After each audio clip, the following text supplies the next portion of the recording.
भारत में सबसे ऊंची गणेश मूर्ति जलगांव में। दोस्तों सही सुना आपने, भारत में सबसे ऊंची गणेश मूर्ति जो बनाई गई है जलगांव में।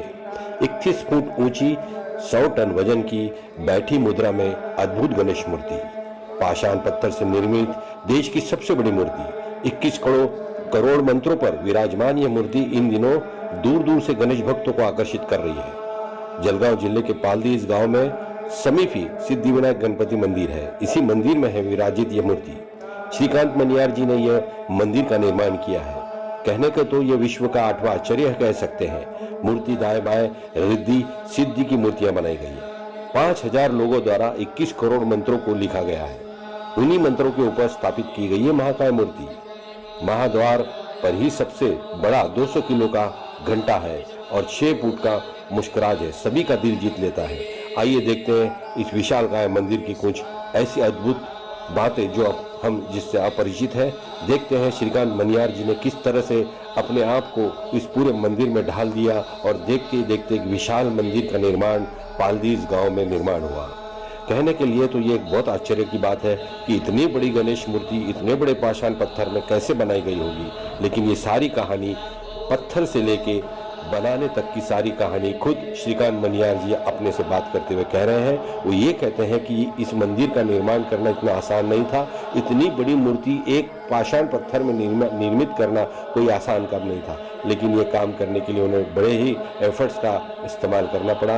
और एक बात बता दें कि इन्होंने जो ट्रस्ट बनाई है वो अपने ही बल पे बनाई है, ना किसी से इसमें पैसा लिया है, ना ही किसी का इसमें कोई ज़्यादा ये है। वो अपने आप में अकेले इस मंदिर के निर्माता है और इसी मंदिर को लेकर आज उन्होंने एक अच्छी भली ट्रस्ट बनाई है, जिसको दिन दुगनी चार चौगुनी तरीके से लोग सराहनीय कर रहे हैं। आइए देखते हैं गणेश मूर्ति जो एक महाकाय विशाल रूप। यह जो मूर्ति है 31 फुट की है और भारत में सबसे बड़ी मूर्ति बैठी हुई पाषाण की मतलब शिला और ब्लैक ग्रेनाइट है, उसकी यह मूर्ति है।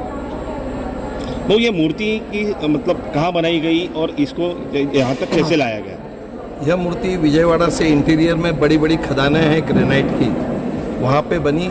इसका शिला का वजन था 374 टन, पर चूंकि वो हली नहीं वहाँ से, इसीलिए सब कारीगर लोगों ने वहीं बनाई इसको। और वहाँ से अब इसका वजन है 100 टन। फिर हम लोगों ने 184 चक्कों वाली गाड़ी में इसको लाए और बॉम्बे से क्रेन आई थी, उन्होंने यहाँ पे उसको स्थापित किए और बाद में यह मंदिर का निर्माण हुआ। तो करीब कितने साल लगे होंगे इस मूर्ति को बनाने के लिए? हम लोगों को शिला के लिए तो हमको करीबन 2-2.5 साल लगे शिला ढूंढने को, और शिला के बाद कम से कम 2 साल लगे मूर्ति बनाने के लिए। और विश्व की सबसे बड़ी मूर्ति कही जाएगी बैठी हुई? हाँ, अभी तक तो हम लोगों ने गूगल में भी सर्च किया, सब जगह सर्च किया।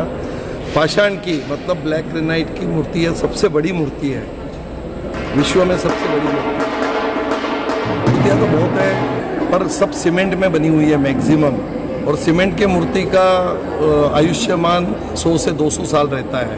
और यह जो मूर्ति है आर्कियोलॉजिकल डिपार्टमेंट के हिसाब से 5000 साल इसका आयुष्य है। कहा जाता है कि 21 करोड़ मंत्र जाप करके इस मूर्ति के नीचे रखे गए हैं, क्या विषय है वो? ये करीबन 5000 लोगों ने 2 से 3 साल में 21 करोड़ जब ओम गण गणपते नमे लिख के दिया है। और वो मूर्ति के नीचे करीबन 22 फुट नीचे फॉइल पैकिंग में और फुल फ्लेज ताड़पत्री में पैक करके नीचे रखा है 22 फुट नीचे। कोई उद्देश्य नहीं है, एक श्रद्धा का भाव है और बस भगवान की प्रेरणा हो गई और ये मंदिर ऑटोमेटिक बनते गया। किसी से कोई डोनेशन नहीं लिया है, सब ठाकुर जी ने खुद के हिसाब से ही बनाया है। नहीं, इतनी बड़ी पाषाण की मूर्ति 31 फुट की 100 टन की आप बना पाएंगे, ऐसा कुछ कभी सोचा था आपने? कभी नहीं, ऐसा तो कभी सोचा नहीं था। पर जब शुरुआत तो की थी हम लोगों ने पाषाण मिलने के लिए, और ये चाहते थे कि दुनिया की सबसे बड़ी मूर्ति अपनी बने, यही एक कारण था। इसलिए हमको 2 साल भी लगे शिला ढूंढने को, पर हो गई वो। तो अभी यहाँ पे कोई ट्रस्ट वगैरह भी बनाया गया? हाँ, शंकरलाल मनियार चैरिटेबल ट्रस्ट बोलता है। अच्छा, ट्रस्ट। महाराष्ट्र में अगर बात की जाए तो शेगांव का गजानन महाराज संस्थान है, शिरडी का एक संस्थान है अपने साईं बाबा का, वैसा ही कुछ एक अलग रूप इस जगह को, इस पवित्र स्थान को मिले आगे चलकर। क्या प्रेरणा रहेगी आपकी? हमें तो ऐसा लग रहा है अब जितने भी लोग आ रहे हैं सबके मतलब पागलपन हो रहा है उनके चेहरों पे जो देखता हूँ। और शेगांव के महाराज वगैरह तो बहुत पुराने हैं, शिरडी वाले भी बहुत पुराने, हम तो अभी उग रहे हैं अभी ज़मीन में से। पर मुझे गारंटी है 1-2 साल में बहुत बड़ा संस्थान बन जाएगा।